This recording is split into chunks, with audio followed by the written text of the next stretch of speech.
Welcome to today's episode, brought to you by the Women in Medicine Summit, a transformational CME conference happening September 13th to 14th at the Drake Hotel in Chicago.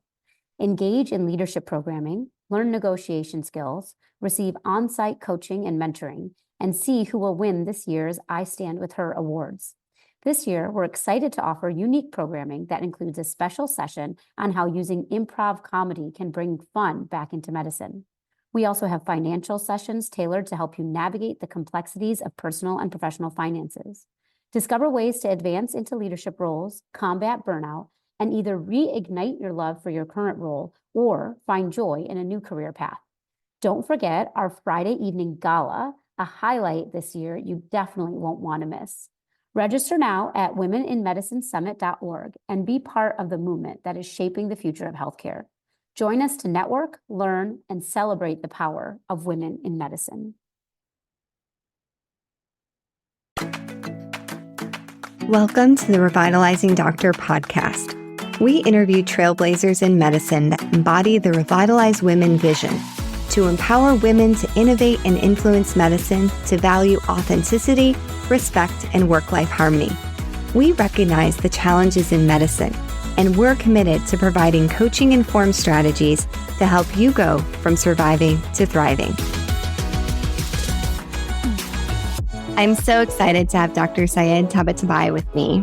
He is one of those very interesting people that did a 6-year accelerated program and got through medical school and undergrad in 6 years. So you already know he's incredibly smart and accomplished.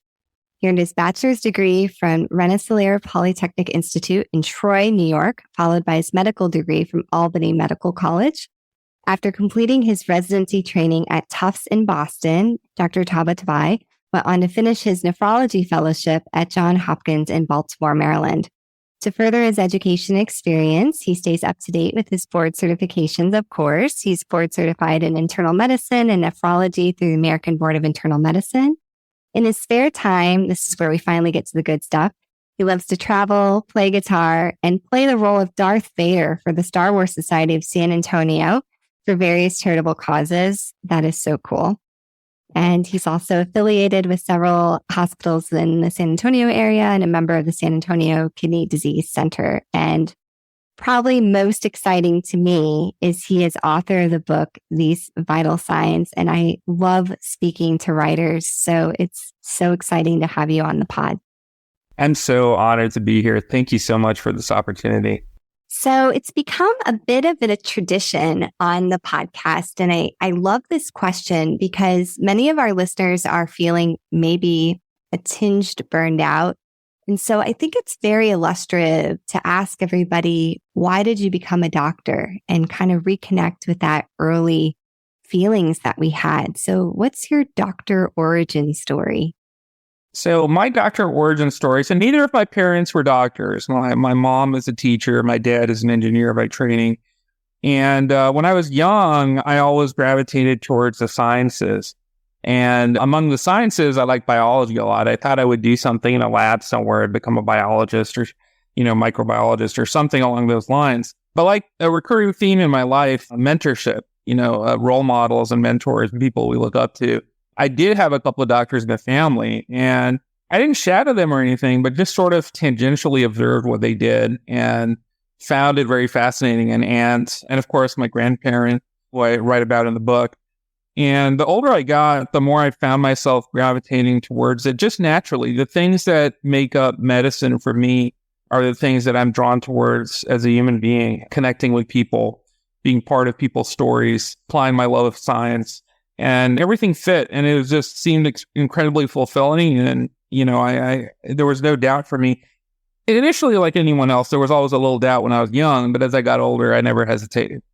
That's amazing. I would say, though, reading your book, it feels like at times that maybe there's some times of sadness, frustration. And from an outsider's perspective, but I want to hear your perspective, of course, maybe even burnout. So what keeps you in medicine, especially after a pretty horrific experience during the pandemic?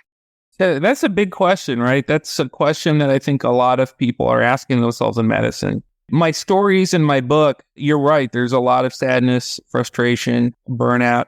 I write as a survival mechanism sometimes. And, I write for fun, but I also write because it's therapeutic for me. And so the experiences that lead me to write sometimes tend to skew a certain way. So the book sometimes, it paints a picture that may be not 100% accurate of what my practice in medicine is like. It's not one difficult case after another. So, the question is really, what's your why? Why do you do what you do? And I think I lost the answer to that question during the pandemic. I think a lot of us did. We thought we knew why we did what we did, but as the nature of medicine or the nature of the experience changed, I think we all sort of lost touch with that. But to me, it really boils down to that unique place that medicine affords you to be able to be part of the narrative of somebody's life and affect their story in the most fundamental and deep way and affect positive change. Now, of course, a lot of people can do that. Teachers can do that. There are a lot of professions that give you the chance to help people.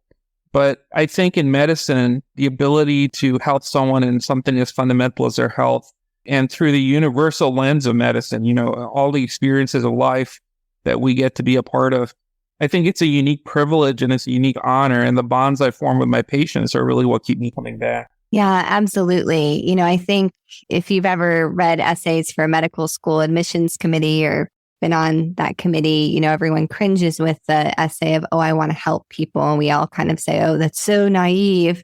I think the fundamental thing that you're alluding to is we need great teachers, but we only have this one life. And doctors often are at that moment where people don't know if they're going to make it. And that's what makes it, to me, this really sacred space. Even though I'm not particularly religious, there does feel like there's this sacredness being at that precipice with people day in and day out. I think you're 100% right. It does feel that way many times. And, you mentioned you're not particularly religious. I've heard that sentiment a lot, that it feels sacred for many folks that are the same way. I don't think it has anything to do with religion. I think it has more to do with our fundamental humanity and the things, life, death, these big events that we pass through. So sticking with these big events that we pass through, your book shares several stories of losing patients. And as an emergency doctor, loss is different. Oftentimes it's very dramatic, but I don't have the same relationships with my patients that you do. Many of your patients you've known for years. You become very entangled in their lives and rounding on them every day in the hospital. It's a different experience than I have. And I'm not saying that because one is more important than the other. It's just uniquely different. And so, at this phase of your career, you've lost a lot of patients. What do you wish you knew earlier in your career about navigating the loss of patients that you think you've accumulated, that wisdom you have now to be able to continue to walk through those doors?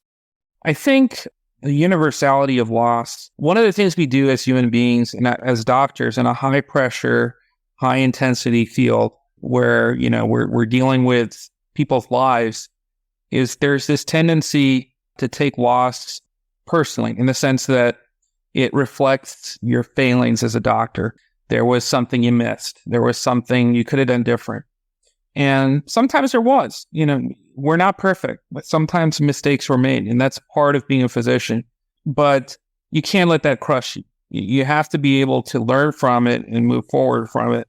And you'll grieve. That's natural and that's normal. I don't ascribe to the whole, thing that you must be completely detached from your patients. I think detachment, for me at least, for some docs it may work perfectly fine, but for me that sort of kills a little bit of what enables me to practice medicine and care about people the way I do. I can't help but see people as people and not just a snapshot in time.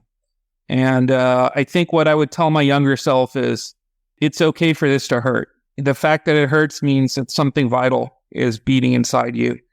And that part of you have to hold on to. And it doesn't mean you're a terrible physician. Like you said, I've had a lot of loss. We all have. It's inevitable as you go through this field.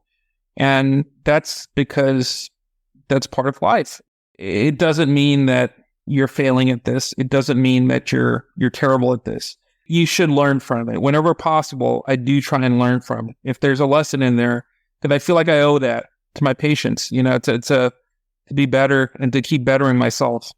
But that's a difficult lesson for a young physician. I tell you, I dealt with loss very differently earlier in my career. And sometimes, especially as a resident, you feel like you're drowning. But there is light at the end of the tunnel, and we all have to move on. Yeah, absolutely. I was just talking with a resident last night on shift that was saddened by an outcome that happened and just really grappling with exactly what you're talking about. I think we're still dealing with the hidden curriculum of medicine that we want doctors to have personal responsibility, but shame is not helpful. And I don't feel like we've been able to formulate a medical curriculum that walks that line. Any other thoughts on that or advice on that, walking that tension of personal responsibility, but not teetering into self-flagellation and shame? If we actually haven't heard that phrase before, the hidden curriculum, I think we don't do a good job with that. I think part of the reason, though, is it is a delicate balance, right? I think it's a balance that comes with experience to some degree. But you're right that the atmosphere has to be right. You can't have an atmosphere of shaming, and an atmosphere of toxicity and a negative atmosphere towards this stuff. You have to encourage talking about it like you did with your trainee. You have to encourage being open, setting aside time critically. It takes time. You can't rush these things or force these conversations. But I think beyond that, it's something that it takes experience and time navigating these waters, and you get better at it. Yeah, absolutely.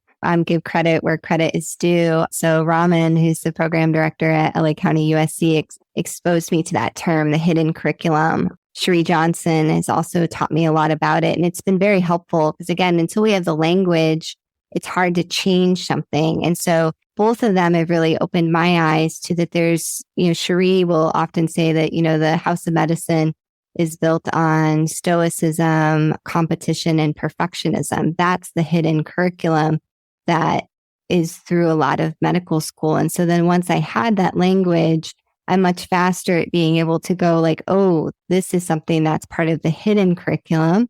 Now I've uncovered it. What do I need to do personally? And then what do I need to do as a leader and educator to get this out? Which is key. Putting a name to something makes you aware of it. And I'm going to be looking out for that too. That's a beautiful definition, but if a terrible one in the sense that, not terrible. It's bad to think about. It makes my stomach turn to think about it. You're absolutely right. Stoicism, perfectionism, all those things. So yeah, the hidden curriculum. So I want to get into your book. There's a passage for any of our listeners that have their ebooks out. It's 130 of the Apple ebook. And it starts off with, and just like that, I'm struck by the cruel illusion of what I do, but I'd love to hear it with you, the author, reading it, and then talk a little bit about it. And just like that, I'm again struck by the cruel illusion of what I do, the system I'm part of. This patient did everything right, got insurance, paid his taxes, and he still has to barter years of his life. And he can't bring himself to look me in the eyes as he does so. Our healthcare system is too often unethical, immoral, unsustainable. The insurance paradigm is focused on revenue generation and strips the basic human dignity from patients to the point where they can't even make eye contact anymore. I know that I'm part of a system. Stay tuned. We'll be right back. Are you a physician mom with school-aged children feeling utterly exhausted? My friend Dr. Sheeta Shaffi invites you to take a little time this summer to join her in a small, intimate group for meaningful conversations. Dr. Shaffi is an emergency physician, coach, and mom to 8-year-old twins. She understands firsthand what you're going through. This isn't a pizza party or a yoga class. You'll meet for 2 one-hour sessions twice a month starting in July to help you move out of exhaustion, let go of mom guilt, and live a life you're not only proud of, but can truly enjoy. Connect with her on LinkedIn or Instagram at Sheeta Shaffi to learn more. Sheeta is spelled Shideh, and Shaffi is spelled Shafie. You can also check the show notes for a link. So you can connect with her there as well. The harsh critique of the American healthcare system, one that I agree with, and it's clear anybody listening can see that you're grappling with how to work in an unjust system. I would love to know, as somebody that's going into our emergency department shift in an hour and a half and will feel undoubtedly compromised several times during my shift, how do I be an ethical person and still work in this very unjust system? It's difficult because when you're a med student, although I have to say, when I was a med student, I felt like the awareness of this aspect of what we were going into wasn't as great, versus I feel like these up and coming medical students are a lot more keyed in to the realities of our healthcare system and what they're getting into. But it's so draining. You know, I can't imagine what it must be like in the ER where, essentially a large portion of what you see, I imagine, is due to a failure of the healthcare system to provide, basic preventive care, to provide ways to get medications, to provide follow-up, all those kind of things. And I think for me, it's helpful to separate a little bit what I do on a day-to-day basis and my advocacy aspects to it. Because what really needs to happen for this is system change, right? And that's too overwhelming to think about on an individual level. So you sort of almost have to engage with, larger groups and organizations. I'm part of the Renal Physicians Association, that are advocating for change, because as long as so much money is being made in this system by certain players and, lobbying groups and politically the way things are set up in our country, you have to find the right levers and be able to pull them to be able to start the small changes, which lead eventually to the big changes, which lead to the revolution, which is really what we need, a healthcare revolution, right? And the way that we provide healthcare and so many different aspects of our system. Yeah, well said. And I think it's interesting. It's very wonderful to hear you articulating some of the same conclusions that I'm coming to. And what I tell my residents is you have to get through your shift. And you have to try to do it in a way that you can sleep at night and come back. And some of those things are at conflict about, how do you decide how long you spend at a person's bedside trying to navigate how they're going to have primary care follow-up when everything's working against them, and then come back and do it again. And so for me, I realized fairly early on, thanks to some good mentorship, that if you have this insatiable, and some people don't quite have the same fervor that I think some of us do, that the system needs to change. But if you feel that, the best thing to do is to channel your efforts and connect with like-minded people. And I say like-minded that you believe something needs to happen. It doesn't always mean that you have to agree how we get there, but through the various advocacy groups out there, to use your voice collectively. And so sometimes, because my brain thinks about systems a lot, I have to tell myself during a shift, write it down, make a note. That's a great idea. Yes, this isn't right, but you perseverating on it right now is draining yourself, which is giving you less fuel to take care of your patients on shift. Do you find that inner tension during shifts? I know exactly what you're talking about. And it's hard to reconcile. Some days are better than others, but some days it's very difficult. And it was a difficult day when I wrote that story. Well, I love listening to you read. So let's do another section. So on the ebook, it's page 135, and it starts off with, I mused that. If it felt like I had lost a part of myself during my medical education, that feeling was vastly more intense during the worst waves of the COVID-19 pandemic, and with the death of my beloved uncle. In one of my writings, I mused that I was regressing and devolving from a human being into a combination of scar tissue and raw nerves, numb to the world, yet still coursing with pain. Empathy, which had been a significant portion of the why of medicine for me, was now crushing me. Through necessity, I began to grow emotionally detached and distant from my work, but my writing didn't. The phrase that just the way you say it, the scar tissue and raw nerves, really resonated with me. It's how I felt. And I would feel it most often as I was putting on the PPE, which was so weird because, at the beginning of the pandemic, all we wanted was PPE. And then at some point in the pandemic, I became so resentful of it. And I would just have like this anger that would course through my whole body as I was putting it on. So now we're maybe dare say post-pandemic. I don't know what we call this phase. How are you recovering? Do you feel yourself moving through this post-traumatic growth that we're all supposed to be feeling? What feels still raw and hard right now? Yeah, we're all, obviously, I can only speak to myself. We're all dealing with this in different ways. But I think for me, there has been some moving on. I think, especially in my writing, I've been afforded a chance to grapple with a lot of these emotions and get my thoughts out, and in conversations with people. But every now and then, those raw nerves get stimulated again, and I realize they're still there. And you get that jagged lightning bolt of pain or anger or, whatever, bitterness. And, part of me, the thing that I struggle with sometimes is this sort of urge to rewrite what happened, in the sense that what we went through is real. The people who died. It was death on a scale I've never seen in all the years I've been practicing, and terrible death too, in a way that I've never seen before. The sort of feeling that, none of it was, or the sentiment sometimes that circulates that none of it really happened, and that it was all sort of a conspiratorial thing. I think that gets me more than anything else. Maybe because I lost a family member, but that's part of why I wrote what I did. Was I wrote it in urgency at the time I was going through it, because I knew that I had to have something to look back on to remember the truth. What was my truth? What did I experience? And so for me, again, it comes back to my writing. It's my lifeline. It has helped me move on. But in some ways, it's also kept alive this flame burning inside of me that I don't know will ever go out. This something fundamentally changed inside me from this experience. And, I'm sure I'm not the only one, but I don't know if it'll ever stop being painful.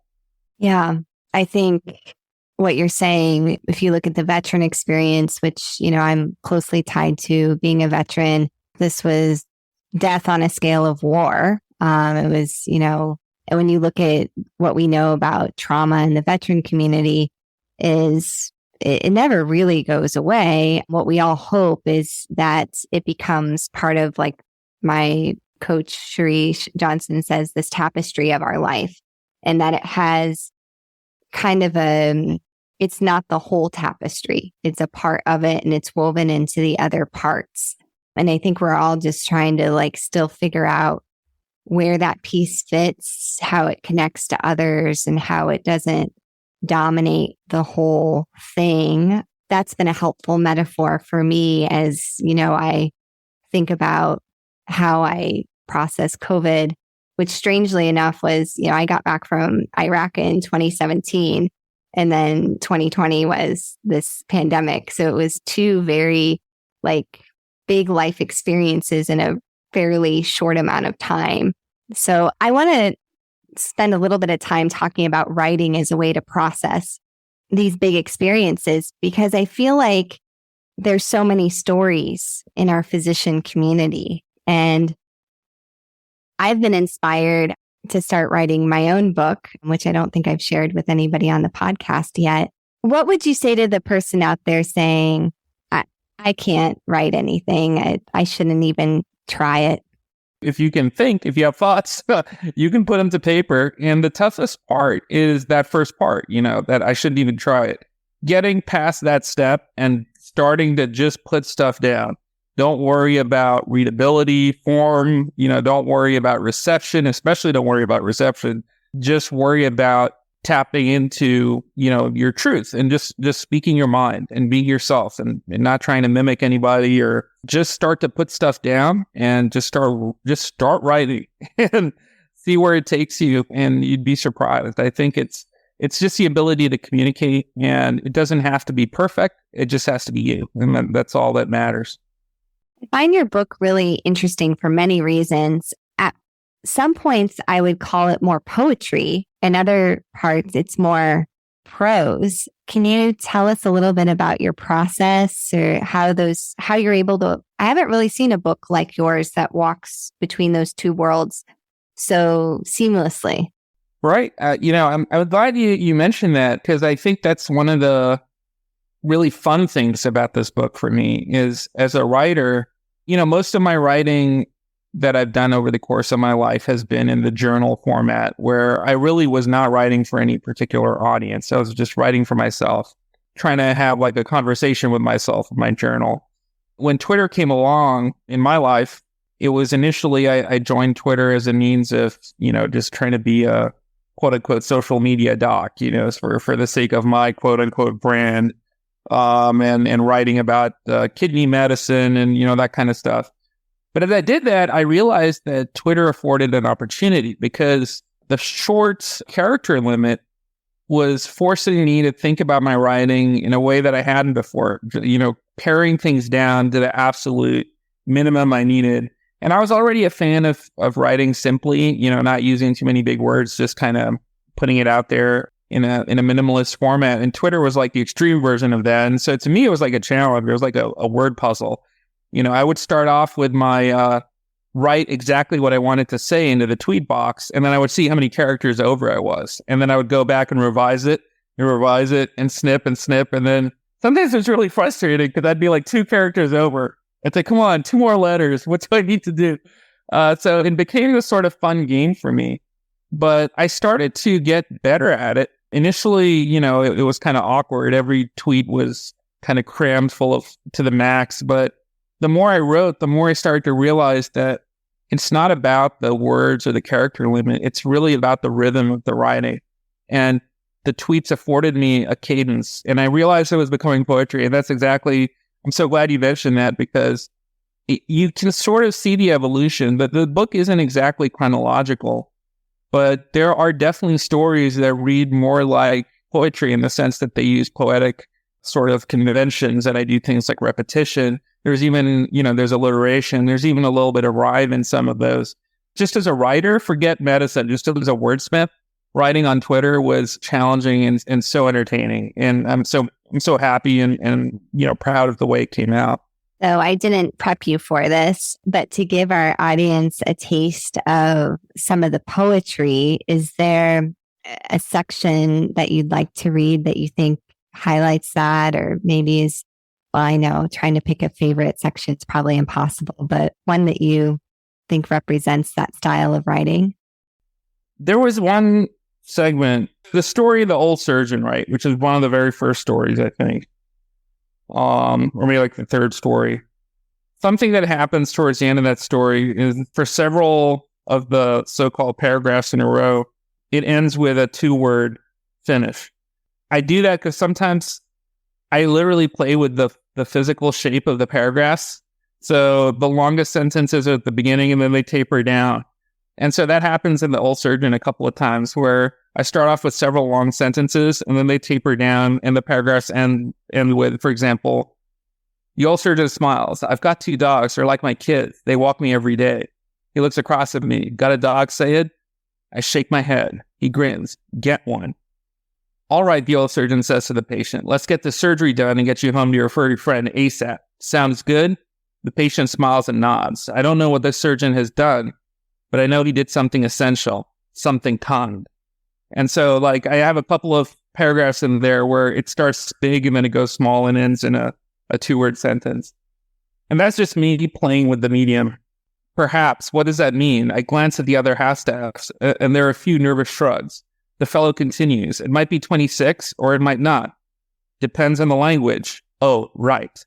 And that's the end of that paragraph.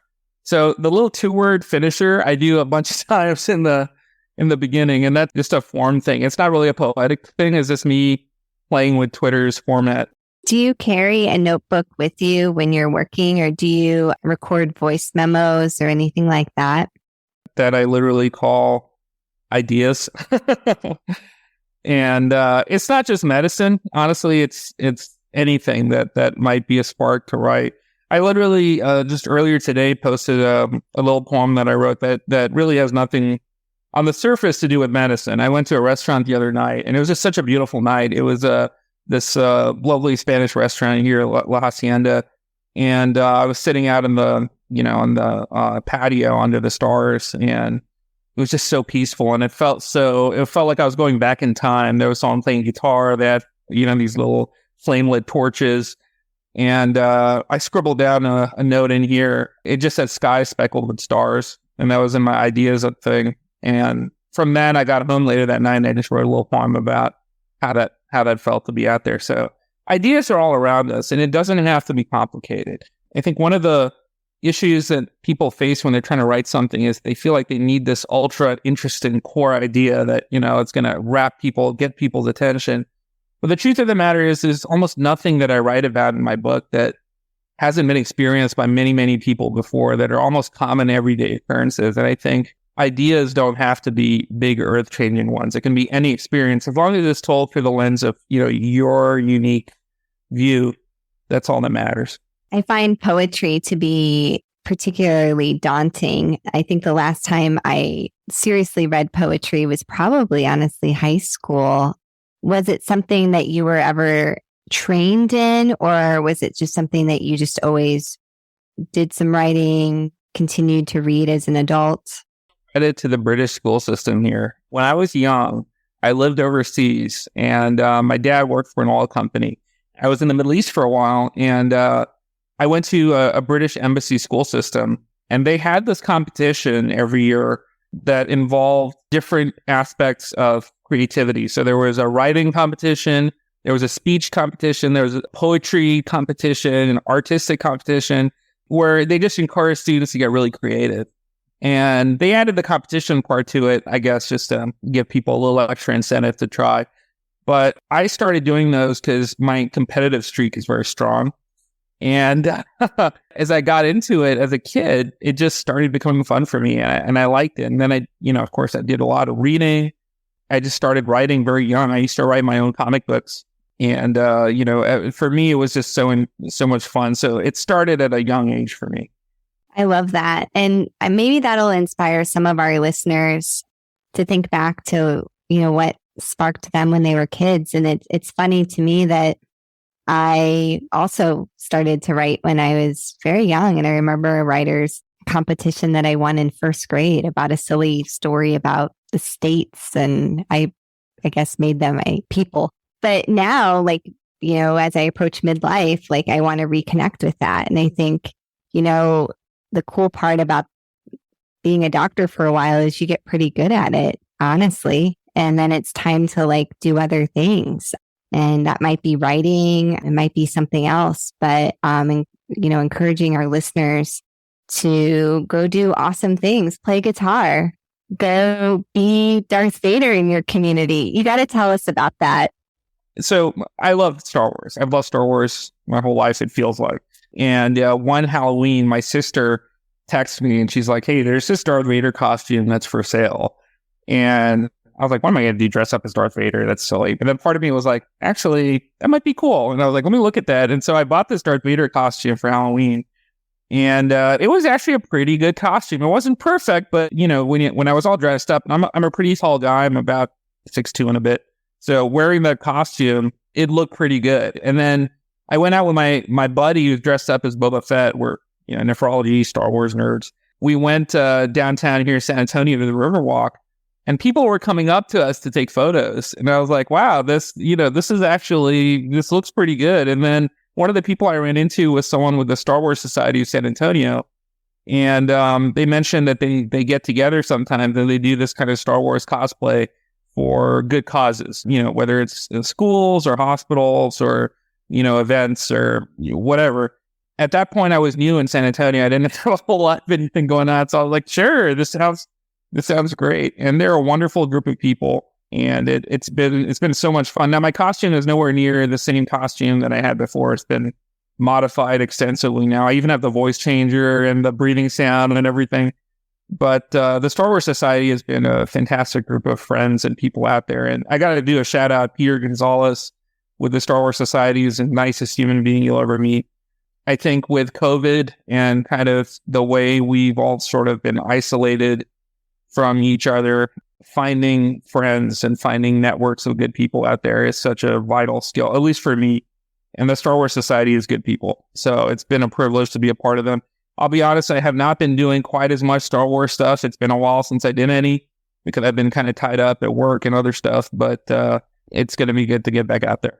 That's amazing. And honestly, there's good science and evidence behind how important it is to have one of my good friends, Dan Dorcas, his podcast is The Emergency Mind, and he works with the mission critical teams. And what they found for high performing people is you have to have a thing that you go and do in which nobody at that thing ties to being a doctor. So for you, when you put on your Darth Vader thing, maybe some people there know you're a doctor, but that's not why you're connecting. And that's not what you're talking about. For my friend, Emmy, she does outrigger paddling. She's on a team and she goes and a few people know she's a doctor, but that doesn't matter when she's sitting there paddling in the ocean. So I'm trying to reconnect with that again. I had it for a while, and I think like many things during COVID, some of the things I used to do, like dance classes or yoga or whatever, fell off. So I think I'm in the middle of that, of trying to figure out what's that thing that I go and do that has nothing to do with medicine that lights me up. It's a way to get out of that medicine space and into a completely different headspace. And I haven't heard that data, but it makes total sense to me. I can totally understand why. Yeah, and it's high performers from other fields too. That's what's really cool about the work that they do at mission critical teams. Well, I'm cognizant that I could just keep talking on and we could have you read your whole book, but then there'd be no reason to buy the audiobook, which, by the way, is there an audiobook? The great Christopher Salazar narrated the audiobook, and I actually found out that Chris is here in Houston, and I'm here in San Antonio, and we're trying to get together. I've never actually met him, but there is an audiobook. He does a fantastic job. Awesome. And where can they buy your book? My book is available pretty much everywhere online, where you buy your books. If you go to the HarperCollins website and type in These Vital Signs, you'll get a list of links to different places you can get it online. It is available in bookstores, but just check with them first to make sure they have it in stock.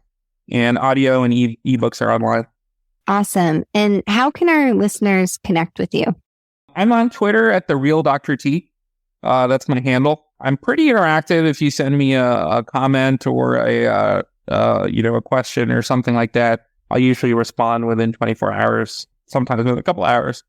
That's amazing. That is so cool. Well, I hope all of our listeners go read These Vital Signs. And I'm sure if they reach out to you, you'd be willing to maybe discuss grand rounds or some other opportunities to get this word out in our communities that need it so much. And I did feel like this was good soul food for all of us as we're coming out of our shells again and reconnecting and figure out what the next chapter of our lives and our lives in medicine look like.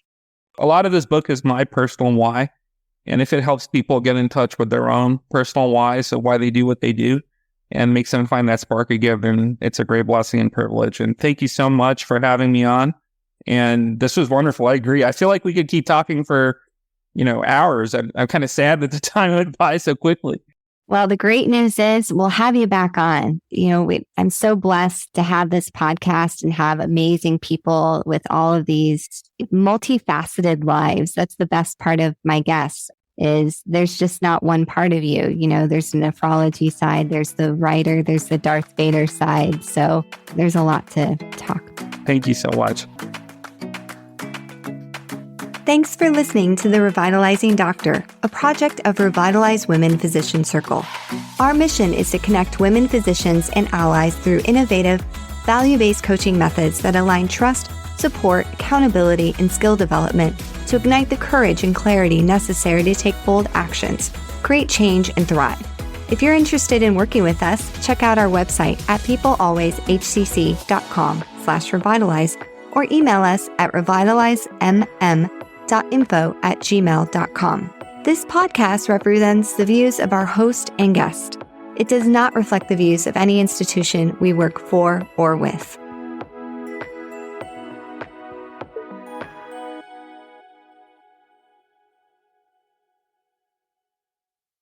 Hi, it's Dr. Risa E. Lewis, dropping in to tell you about a book that Dr. Adara Landry and I wrote. It's called Microskills, Small Actions, Big Impact. It's a business self-help book coming in 2024 by HarperCollins. Pre-order now. Microskills, Small Actions, Big Impact, wherever you buy your books.